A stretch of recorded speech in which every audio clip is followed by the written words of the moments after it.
네, 오늘은 교과서 150쪽입니다. 150쪽. 몸의 기능을 조절하는 호르몬. 오늘은 호르몬에 대해서 알아보겠습니다. 먼저 학습 목표입니다. 호르몬이 몸의 기능 조절에 관여함을 알고 몸의 기능에 조절한다. 기능 조절에 관여함을 알고 호르몬과 신경의 작용으로 항상성이 유지됨을 설명할 수 있다. 오늘 공부할 키워드 두 가지가 있어요. 하나는 항상성, 그리고 또 하나는 호르몬. 이렇게 있습니다. 우리가 항상성이라는 것을 유지하는 방법은 우리 몸의 안과 밖의 환경이 변하면서 적절하게 몸의 상태를 일정하게 유지하는 그런 모든 작용을 이야기를 합니다. 그리고 호르몬은 우리 몸 안에서 만들어져 나오고 특정한 세포나 기관에 신호를 전달해서 몸의 기능을 조절하는 물질을 일컫는데, 이제 어떤 식으로 교과서에서 풀어내는지 확인해 봅시다.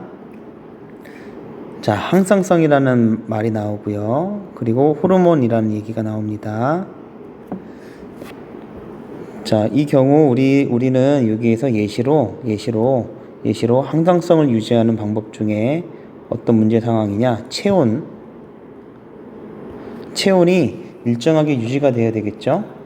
체온을 유지하는 방법이 뭐가 있느냐? 그 방법이 바로 호르몬을 통해서 체온이 유지가 된다라는 이야기를 할 겁니다.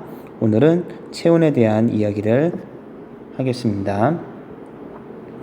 자, 본문 보죠. 우리 몸은 기온이 변해도 체온을 일정하게 유지하죠. 이와 같이 우리 몸은 몸 안팎의 환경이 변해도 적절하게 반응하여 몸의 상태를 일정하게 유지하는 성질이 있다. 이를 항상성이라고 한다. 그쵸? 항상성에 대해서 정의가 나와 있습니다. 몸 안팎에 여기부터 확인하면 되겠네. 몸 안팎의 환경이 변해도 적절하게 반응하여 몸의 상태를 일정하게 유지하는 이 성질을 우리는 항상성이라고 한다. 항상성을 유지하는 방법은 우리가 신경 배웠었죠? 그리고 오늘 공부할 호르몬 두 가지로 항상성이 유지가 된다. 우리가 뜨거운 곳에 데웠어요. 불에 화상을 입을 때 아이 뜨거 하고 우리가 순간적으로 회피를 하죠. 그죠? 신경이 작용을 하는 거고. 그리고 이제 호르몬을 통해서 어떤 우리 몸의 일정한 상태를 유지하게 한다라는 얘기가 나옵니다. 그래서 호르몬에 대해서 이야기가 여기 이렇게 나오죠. 호르몬은 이렇게 정의가 됩니다. 호르몬은 내분비샘이라는 게 있어요. 내분비샘에서 만들어져 특정한 세포나 기관으로 신호를 전달하여 몸의 기능을 조절하는 물질이라고 정의를 합니다. 호르몬은 내분비샘에서 만들어진다. 그리고 특정 세포나 기관으로 신호를 전달한다. 몸의 기능을 조절한다. 이런 물질을 호르몬이라 한다. 그리고 호르몬의 다양한 종류가 있고 각각의 종류에 따라서 그 역할도 제각각 다르다라는 얘기가 나옵니다. 그럼 내분비샘이 무엇인지 좀 봐야죠. 내분비샘이라는 게 있고 외분비샘이라는 것도 있어요. 내분비샘, 외분비샘. 자, 내분비샘, 호르몬 이야기예요. 호르몬을 만들어 분비하는 조직이나 기관으로 우리 몸에는 갑상샘, 그리고 이자 등 여러 가지 내분비샘이 있다. 갑상샘은 우리 목 안쪽에 있고요. 이자는 우리 여기 복부 쪽에 붙어 있죠. 그래서 호르몬을 분비하는 조직이나 기관을 내분비샘이라고 한다. 그 외분비샘은 이것도 마저 적어 볼까요? 몸 밖이나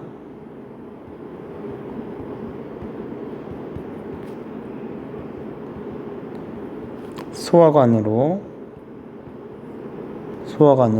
내보내는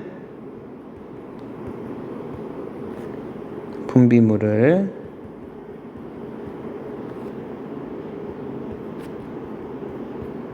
만드는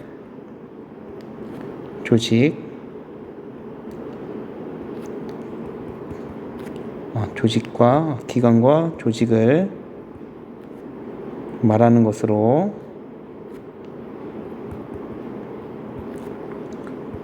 이거는 분비되는 관이 따로 있어요.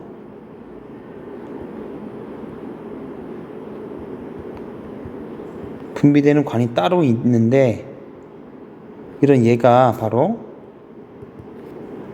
우리 땀샘이 있고 땀은 땀샘에서만 나옵니다. 침샘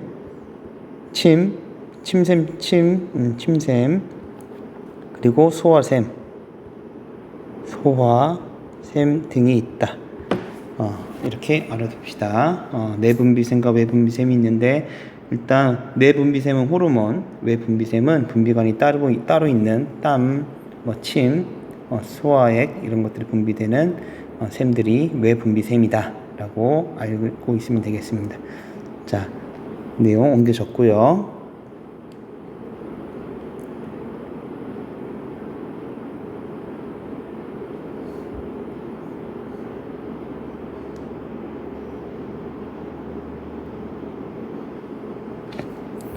자, 볼게요. 이제 호르몬은 이런 역할을 하게 되는데 어떤 역할이냐면은 우리 몸 곳곳에 다 영향을 줘야 돼요. 그래서 우리가 예를 들어서 멀리 떨어져 있는 사람에게 소식이나 안부를 전하고 싶어요. 그때는 메일이나 전화 이용하죠. 그죠? 톡도 하고 우리 몸에서 멀리 떨어져 있는 세포랑 기관이 있어요. 이쪽으로 어떤 신호를 전달할 때 너 열을 내보내. 너 지금 추우니까 열을 내보내야 돼. 혹은 너 더우니까 열을 빨리 내보내야 돼. 너 추우니까 열을 빨리 만들어내야 돼. 이런 식으로 신호를 전달할 때 호르몬이나 신경을 이용한다는 얘기를 하는 거예요. 그래서 우리는 오늘은 호르몬에 대한 이야기를 합시다. 자, 여기서부터 볼게.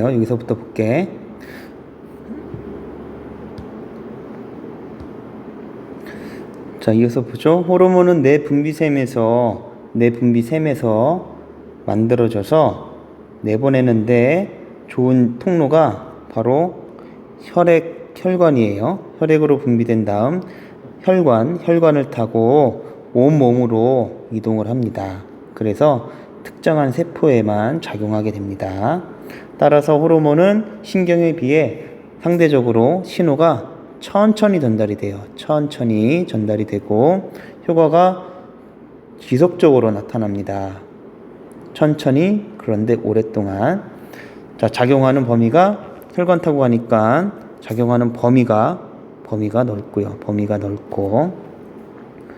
자, 아까 아래 그림을 보면은 신경은 뉴런을 타고 신호가 어떤 한쪽 방향으로 전달이 되죠.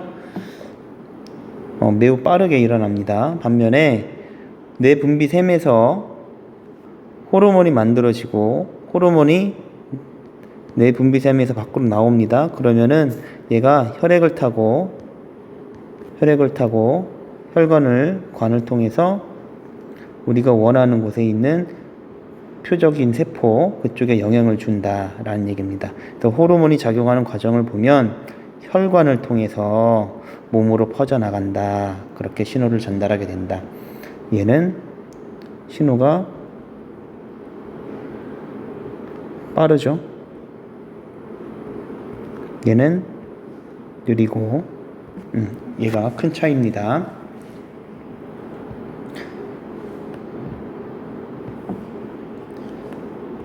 자, 퀘스천. 호르몬은 어떤 경로로 이동하여 특정 세포에 작용하는가?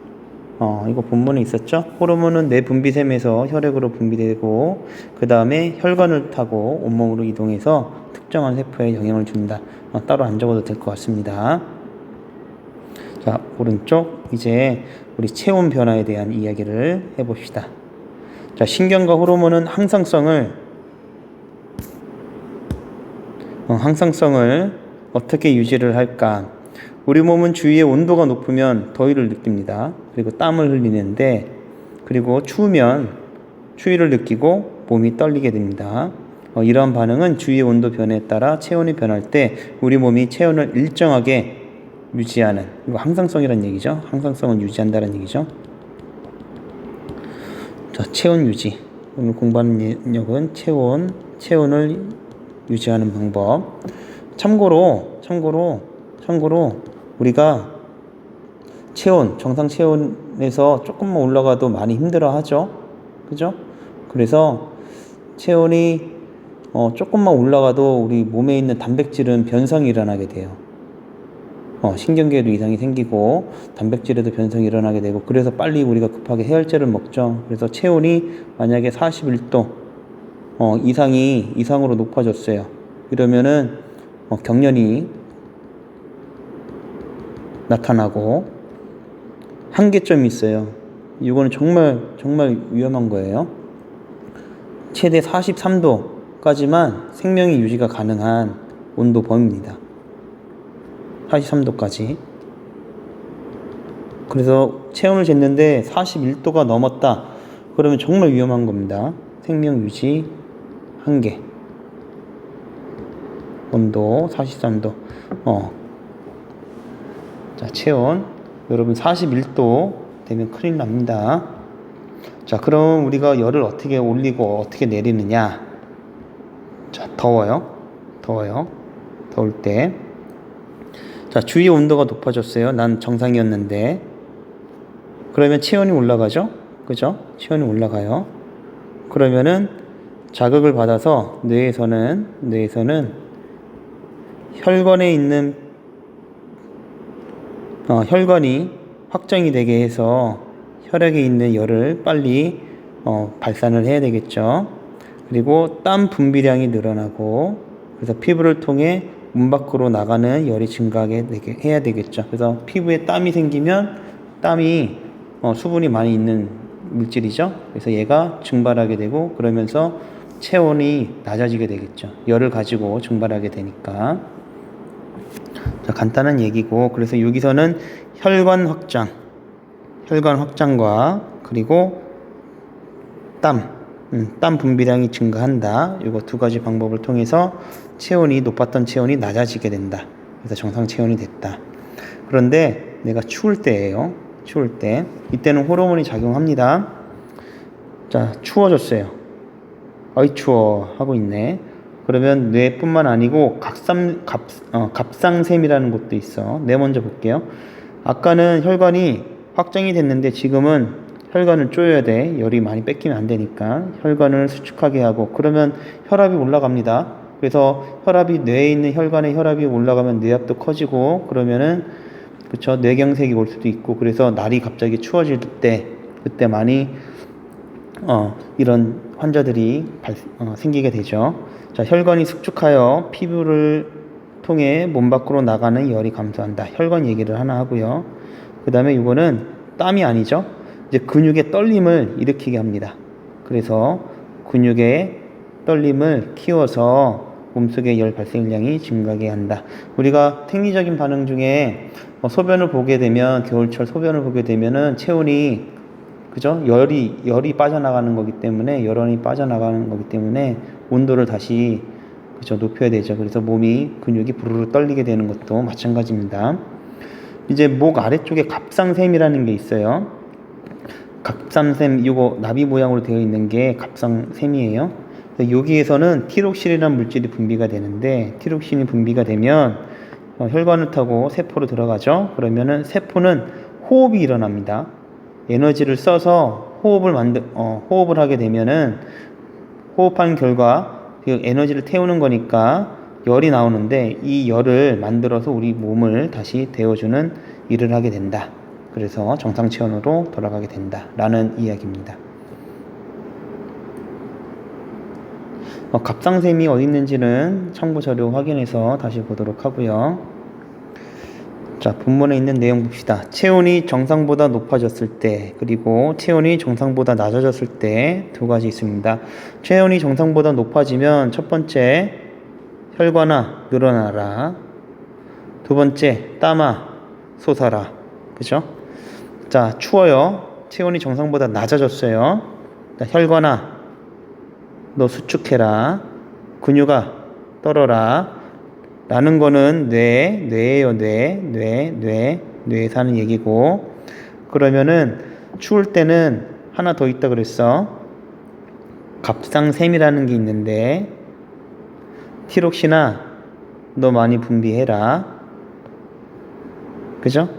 그래서 체온이 낮아지면 티록신 분비가 늘어나고 세포는 호흡을 더 많이 하게 됩니다. 그 결과 열이 많이 나게 되고, 그래서 체온이 높아지게 된다 라는 얘기로 마무리를 하겠습니다. 자, 다음 장 152쪽은 나중에 더 보도록 하겠습니다. 자, 오늘도 고생했습니다.